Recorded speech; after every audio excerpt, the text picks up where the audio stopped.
Que tengo un hijo que se llama igual prácticamente y que también escribe bastante. Amigos, encantado de estar otra vez con ustedes. Hoy tengo el grato honor de presentar al escritor peruano, él es de Ancash, Vladimiro del Castillo Nava. Y en esta oportunidad vamos a estar conversando sobre su reciente libro y que como dato es la segunda edición y que lo ha realizado con ediciones Vicio Perfecto, Vicio Perpetuo. El nombre del libro es Cancionero de Ruta. Pero antes, démosle esa cálida bienvenida a nuestro autor. Muy buenas noches, estimado maestro, y bienvenido a este espacio virtual. Muy buenas noches también, un saludo fraterno para todos quienes acceden o van a acceder a este programa. Gracias, maestro. De verdad que es un honor tenerlo aquí con nosotros, ¿no? Ya hace un momento usted me comentaba que este libro es la segunda edición que se realiza, ¿no? Así es. Claro, es un poemario que como introducción lleva a ver, como las hojas de apertura, ¿no? Lleva la siguiente frase. Por los pobres de la tierra quiero yo mi suerte echar. Esto es de la popular guajira Guantanamera, a ver, del héroe y Del poeta. poeta y héroe nacional cubano José Martí. Ujú. Gracias, maestro, por esa ayudita. Bueno, el prólogo, ¿sí? Voy a compartirles brevemente el prólogo y lleva unos versos también de nuestro autor y dice así. Pero el mundo será feliz de todo y le da café algún día, a pan y caramelo, a juguetes también, a fruta madura y regazo de mamá.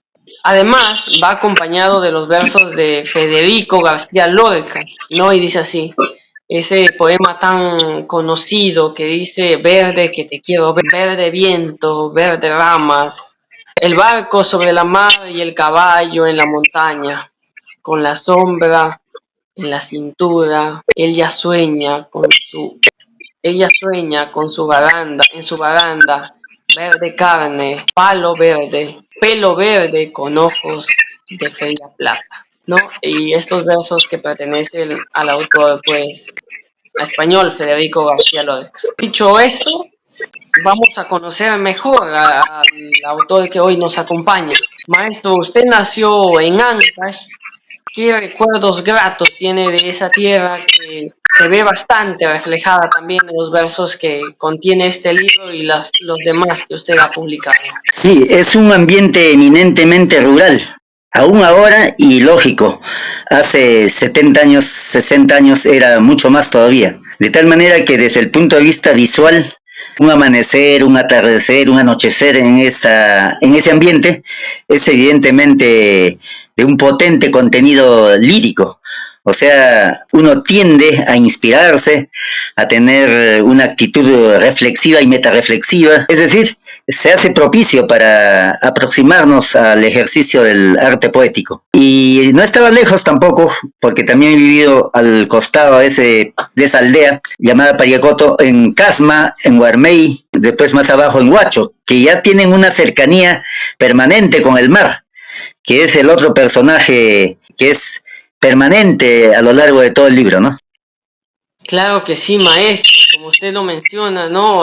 Por ejemplo, tenemos pues Ruta de Marinero, ¿no? Como uno de los poemas también que aperturan este libro y que a la vez hacen bastante referencia a lo que usted ya mencionaba, ¿no? Por otro lado, también no solamente tenemos poemas a la naturaleza, a los paisajes, también poemas a la mujer, por ejemplo, al aprendizaje, ¿no? Y bastantes temas que de pronto vamos a ir tratando conforme vayamos avanzando.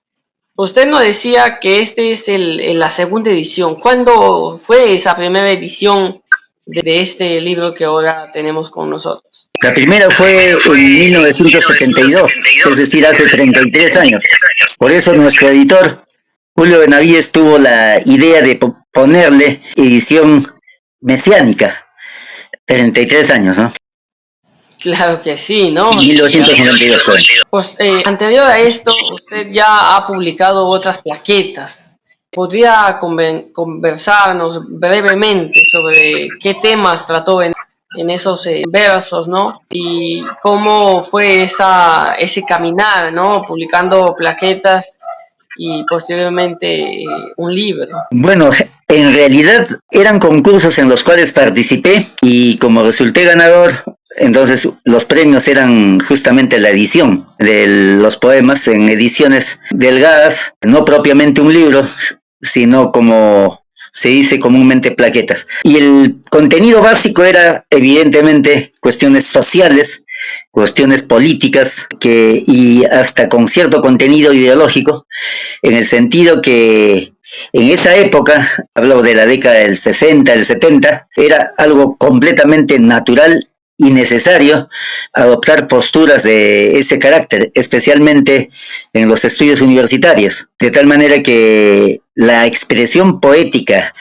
intensamente cargada de social, de política, de ideología, era algo completamente natural. Ahora se ve mucho menos eso, ¿no? Tiene razón, han habido bastantes cambios en nuestra realidad, ¿no? Y bueno, son los tiempos también los que nos moldean, ¿no? Y de pronto ahora pues tenemos un poco más de tranquilidad, aunque de cierto modo también hay ciertas posturas ideológicas que se pueden levantar o que se están levantando en algunos lugares. Pero bueno, continuemos con el libro, ¿no? Ahora, quisiera, por ejemplo, que usted nos cuente cómo fue todo ese proceso creativo de este libro que ahora nos presenta, que dicho sea de paso, pues lleva por título Cancionero de Ruta. Sí, quisiera decir que la dialéctica que hay entre realidad social y creación poética es consustancial, es decir, es permanente y profunda. Y por eso es que en esa época se dio una polémica entre los poetas puristas y los poetas sociales, es decir, que adoptaban una posición ideológica y política. De tal manera que yo tomé partido de una manera decidida y permanente por la poesía social, es decir, de un gran contenido humano y asumiendo determinadas posiciones en la lucha de clases, en las confrontaciones de tipo político de la época. Ahora también existe un muy complejo abanico de posibilidades que nos da la realidad social para hacer poesía, pero son al final opciones del creador. El creador hace abstracciones de unas cosas y otras las transforma y los comunica o los expresa a través de arte poético, ¿no? Y otras más bien a veces los ignora, a veces los subestima, la cosa que es parte propia de su estilo poético, es decir, va configurando una forma y un fondo, pero no deja de ser arte en ninguno de los casos, porque arte es lo que se llama aquello que tiene que comunicar, que conmover, emocionar, etcétera. O sea, es la expresión de belleza a través de la palabra, ¿no? Ya lo mencionaba, pero muy aparte de eso, tenemos pues la libertad creativa, ¿no? Que la libre expresión, por otro lado, que de pronto nos da ese mismo albedrío, creo yo, para ahondar en temas, para ahondar en pensamientos y en todo lo que se nos venga en gana, por así decirlo. Por ejemplo, en este poemario, usted, si me permite, quisiera compartir con todos el poema que se titula Que nos digan, ¿no? Este poema dice así: que nos digan simplemente por qué las arrugas nos vienen invadiendo aún en plena juventud. Que nos digan simplemente por qué las mujeres que tuvimos entregaban sus favores al mejor postor. Y si era justo que los romances que iniciamos jamás pudieron durarnos más de 6 meses continuados. Que nos digan por qué las funerarias abundan hasta en nuestra sopa y el olor a muerto invade casi todos los espacios. Habrá una conferencia de prensa, una que otra entrevista o algún aviso en páginas del interior y sin embargo, mamá no sabrá otra vez qué hacerse a la hora del brindis. Ella seguirá perdiendo su virginidad eternamente y mil dioses se sumarán de mis manos como peces inacibles, que nos digan simplemente por qué nuestras miradas se han tornado oscuras y en nuestros pechos en las palomas. ¿No? Por ejemplo, este es un poema que se encuentra en este libro que ahora estamos tratando, ¿no? ¿Cuál fue, digamos, el motivo que usted creyó conveniente utilizar, ¿no? O en qué momento cotidiano surgió. Y por otro lado, a lo mejor recuerda la fecha en que fue escrito, ¿no? Claro, este poema es lo que podríamos decir producto de una yuxtaposición, de un amontonamiento inmenso de una serie de injusticias, desigualdades y abusos de la gente que tiene mayor posición económica social. Constatar eso cotidianamente y en algunos casos paradigmáticos inclusive, las huelgas, esa fue una época de mucha movilización social y política, teniendo a la clase obrera y a los estudiantes universitarios a la vanguardia. Y por eso fue también una época en que las tendencias literarias y poéticas, específicamente vanguardistas, tuvieron auge y tuvieron una expresión lírica muy importante, de tal manera que esto no obedece a una sola experiencia cumbre, sino a todo un conjunto que nuestra mente creadora pues sistematiza y pone énfasis en algunos aspectos. Es un poema contestatario, beligerante, como en un comentario que hace Julio Benavides, es un poema bravío, es decir, que pretende una respuesta contundente a través del arte frente al abuso de los poderosos, ¿no? Claro que sí, mire, qué interesante ese aporte que usted ahora nos está, digamos, brindando, ¿no? Maestro, por otro lado, y esto se me viene ahorita, ¿no? Esta pregunta la suelo hacer mucho más adelante, casi al final, ¿no? Pero, digamos, ¿cuáles fueron los primeros, cómo fue su introducción al mundo de los libros, ¿no? Podría a lo mejor ilustrarnos cómo fueron aquellos momentos. Desde luego que sí. Yo pienso que la etapa prístina o inicial, digamos, de génesis, es el ambiente familiar.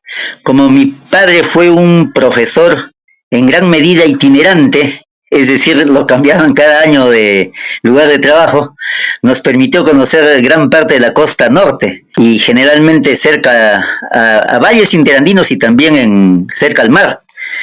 Y la casa siempre estuvo saturada de información literaria, es decir, periódicos, revistas, libros, porque mi papá no fue un maestro de escuela común y corriente, sino tenía ciertas tendencias o proyecciones de carácter intelectual, de tal manera que había mucha literatura al alcance de la mano. Entonces, ese hecho constituyó lo básico. Ya después vinieron los estudios, la primaria y sobre todo la secundaria y la universidad.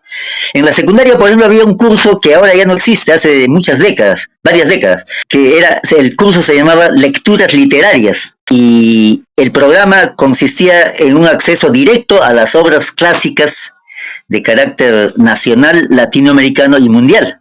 Entonces es una apertura maravillosa y muy temprana a la mejor literatura a nivel mundial.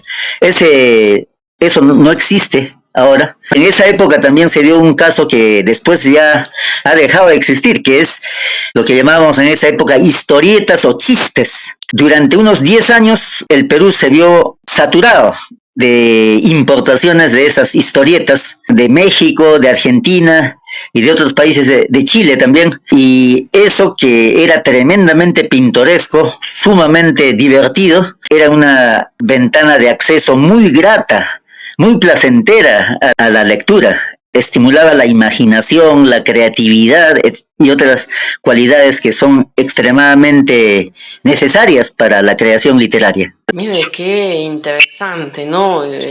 Cosa que hoy no existe, pues no vemos, lamentablemente. Y mucho menos vemos libros también en los hogares, ¿no? Conversaba hace unos días con una autora también, y esta autora me decía, ¿no? Yo durante mi niñez, durante mi infancia, no tuve juguetes. Para mí los juguetes eran los libros, ¿no? Y bueno, por un lado ella lo decía con nostalgia porque tal vez anhelaba en ese entonces juguetes, ¿no? No sé, lo que anhela todo niño, pero a la larga, ¿no? Con el transcurrir del tiempo, se vio nutrida de pronto de información, de datos y de otras mentes pues bastante capaces, ¿no?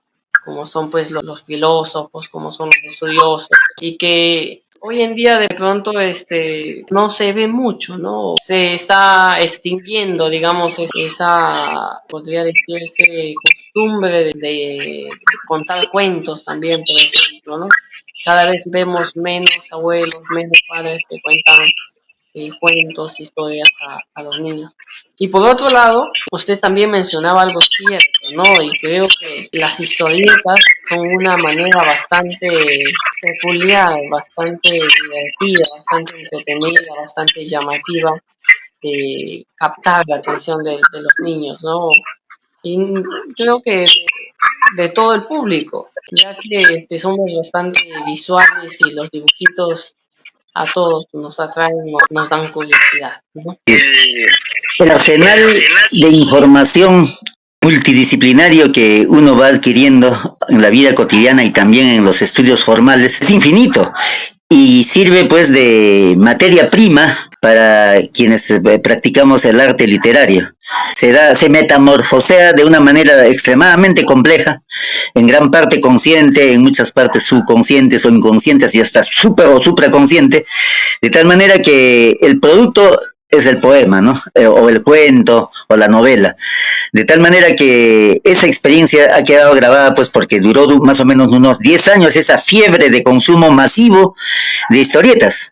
Y digo masivo así con letras mayúsculas, porque no había barrio popular en donde no hubiera esos kioscos ambulantes que alquilaban esas revistas a un precio de 20 céntimos cada revista y hacían bancas ahí en las cuales uno leía las historietas, se lo devolvía y a veces había ofertas de consumir 3, 4, 5 historietas por un sol. De tal manera que el consumo fue masivo en diferentes capas sociales y en diferentes segmentos, ¿no? Estudiantil, clase obrera, etcétera. Hasta ahora, por ejemplo, hay decenas de títulos conocidos, ¿no? El enmascarado de plata, Tawa, El charrito de oro, Turok, o sea, y después vienen también de Chile, ¿no? Y de México, sobre todo, y de Argentina. De tal manera que eso era un acceso, una ventana de apertura a una literatura, si bien masiva y popular, pero que nos ponía en contacto con la imaginación, con la creatividad, con una serie de mecanismos complejos que son materia prima y que es el fermento de lo que después ya el autor que tiene ciertas inclinaciones o cierto talento de creación poética lo utiliza de manera muy intensiva y multifacética, ¿no?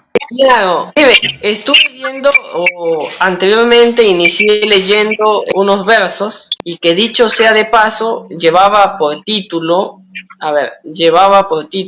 Nuestra Esperanza y me quedaba la duda si es que Nuestra Esperanza era un poema o el título de un libro. No, esto está en cuanto al inicio nada más, el prólogo del poemario Cancionero de Ruta. Sí, imagino que debe ser este fragmento de un poema o es un libro en sí. Sí, es el fragmento de un poema que es este libro. Eso fue una plaqueta que había publicado antes, ¿cierto? Sí, también se ha difundido a través de plaquetas. Maestro, dentro del poemario Cancionero de Ruta, usted también menciona lo que son, bueno, los poemas llevan por título, por ejemplo, Experimento 1 y así sucesivamente. ¿Cómo surge esta serie de títulos? Se trata dentro de lo que desde el punto de vista especializado le llaman poesía experimental, es decir, en donde la creatividad transgrede ciertos linderos o fronteras de la poesía ortodoxa o normal, si podemos llamarla así.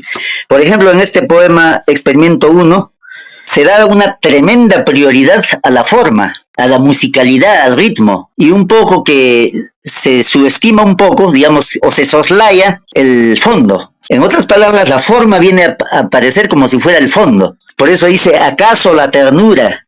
Y siempre, y a pesar de todo, como cuando éramos pequeños y la leche no faltaba aún para nuestros ojos. Ahí hay manejo de formas antes que de mensajes o contenidos concretos. Después dice, ¿acaso la distancia, el desvarío? Y nunca, ni en jamás de los jamases la desolación.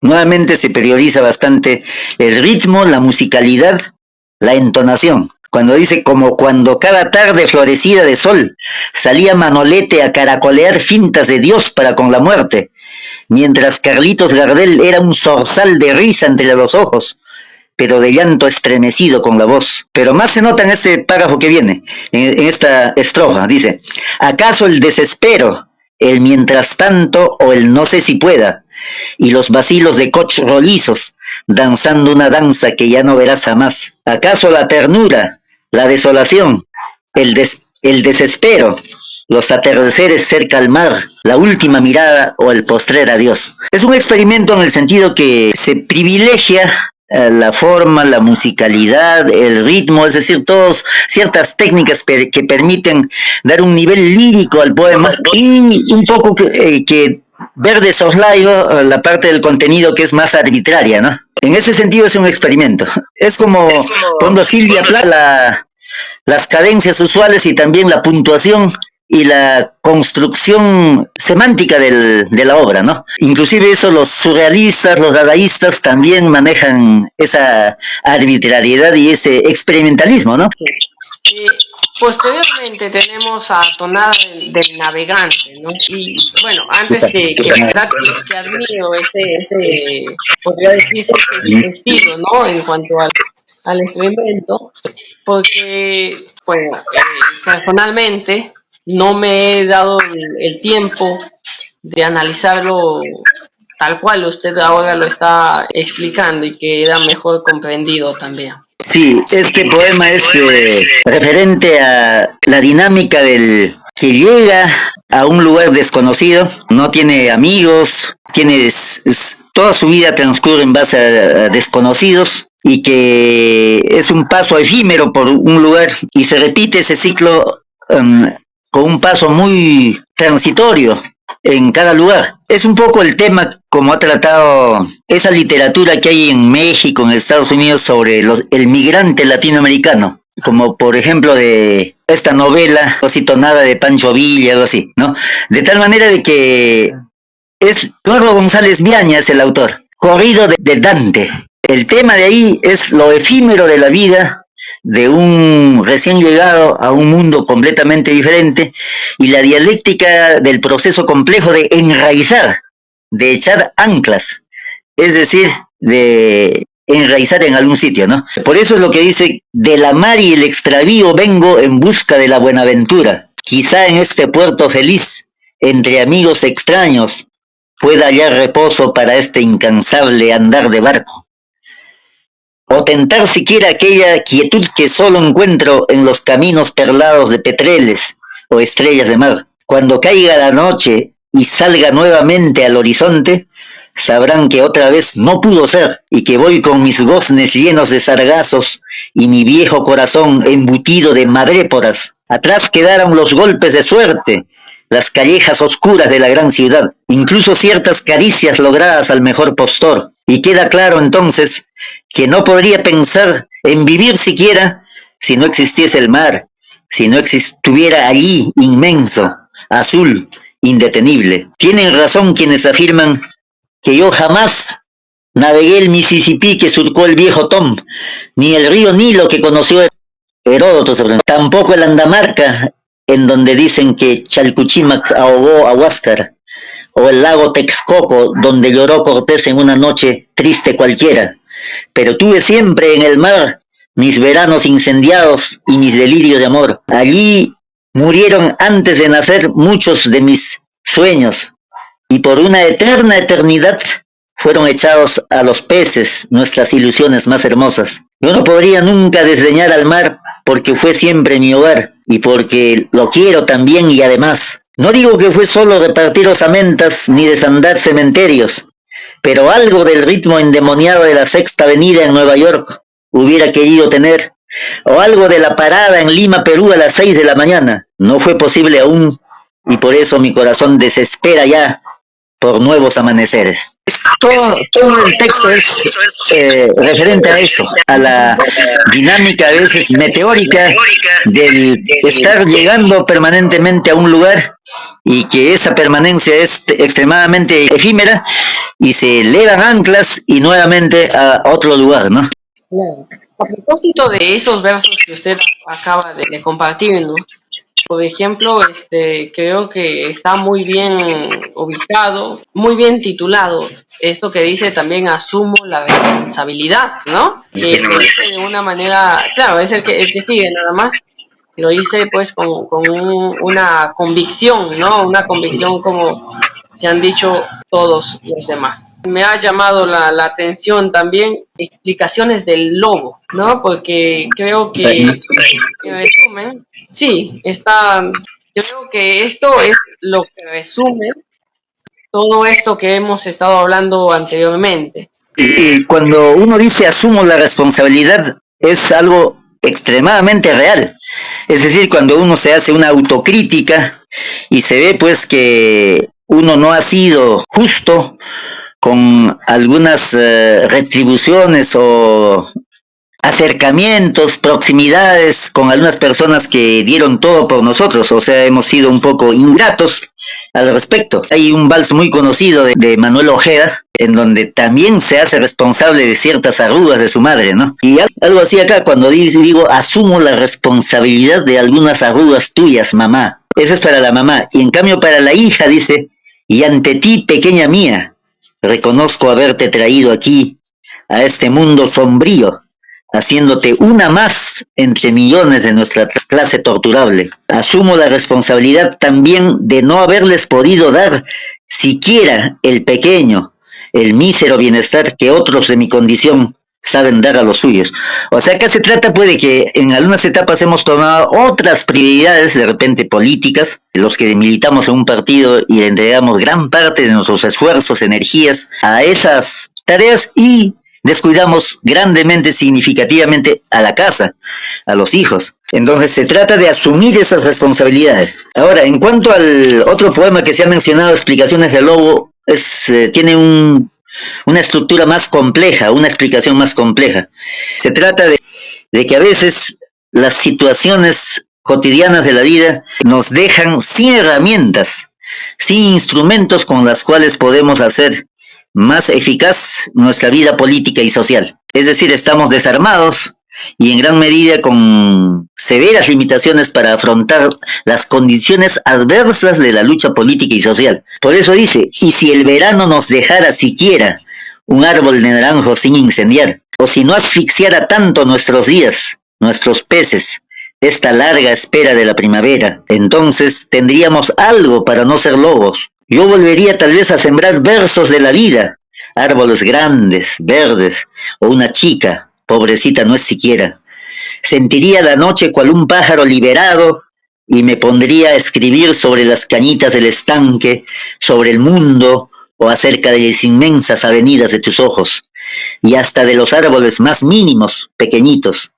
Y sin embargo, sucede a veces que los años se le prenden a uno de los ojos viejos y no lo dejan respirar la vida como quisiéramos, que la luna nos da en la cara con su aletada de pájaros, como enojados silenciosamente, sin respetar nuestra condición de pobres, nuestra condición de semillas más pequeñas. En fin, como les digo, si por lo menos un árbol nos dejara este verano, yo volvería al bosque, volvería al mar, me volvería al sol si por lo menos ese árbol fuera nuestro todavía, si por lo menos ese árbol nos dejara este verano. Acá resulta claro pues que el verano son las condiciones adversas, ¿no? Las condiciones hostiles para una vida libre y con cierto nivel de creación de cultura, o sea, para dedicarse a las expresiones superiores del ser humano y no tener pues el 100% de su vida solo para las cosas más primarias, más elementales, ¿no?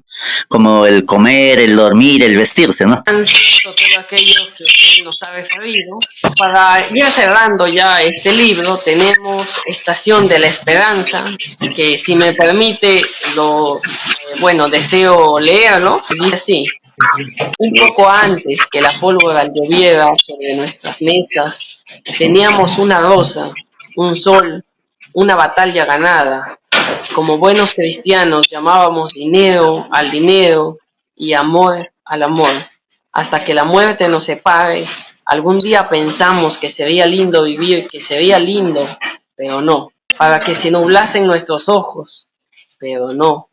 Para que relámpagos ni rayos estallasen sobre nuestros pechos. Hoy sabemos que llueve la pólvora sobre nuestra sangre, sobre el té, sobre la leche que tomamos y lo que es más terrible, llueve sobre innúmeras conciencias, sobre muchos sueños preciados de juventud. Aquel que ha crecido, cual una palmera al viento, que durante años de años ha soñado con una cierta pequeñita felicidad y que ha bebido también la vida en raudales marinos de vino de casa, nos ha dejado sus fragmentos y sus promesas olvidadas, sus lánguidas miradas de bienvenida y su planta de naranja lima que nunca jamás pudo cosechar. Yo sé lo importante que fue para él esa Buenaventura y sé cuánto quiso jugar algún día con muñecos de nieve, pero por sobre la estrella más lejana, aún les digo que sus ojos titilan y nos prometen una vez más no volver a hacerlo jamás. No, yo en un principio pensaba, ¿no? Que tal cual el título describiría, ¿no? Una esperanza más, digamos, pero de pronto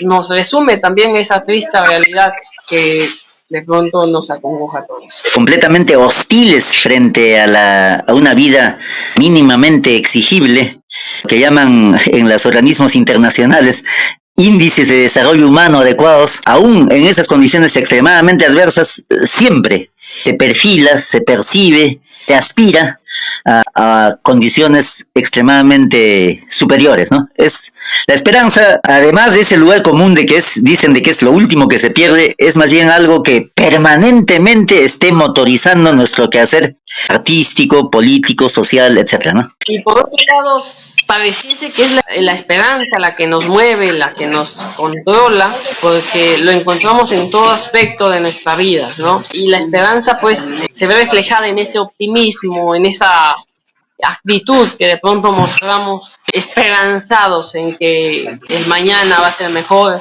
en lo que estamos haciendo va a ser mejor, en lo que, digamos, todos los aspectos, pues tenemos esta esperanza de hallar prosperidad. Creo que usted colocó este poema al final como intencionalmente, ¿no? Intencionalmente, como para decirnos a todos, la esperanza es lo último que se pierde o sigan avanzando, todavía hay esperanza. Sí, este poema trasume o resume una esperanza metafísica en el sentido que es universal, que no necesariamente se orienta a algo concreto o específico o individual, sino es más bien una visión totalizadora y totalizante de las energías sociales en su lucha por una sociedad y un mundo mejor, ¿no? Y justamente está bien puesto ahí al último como es un hasta pronto dentro de un clima optimista, esperanzador. Excelente, creo que está en el lugar perfecto y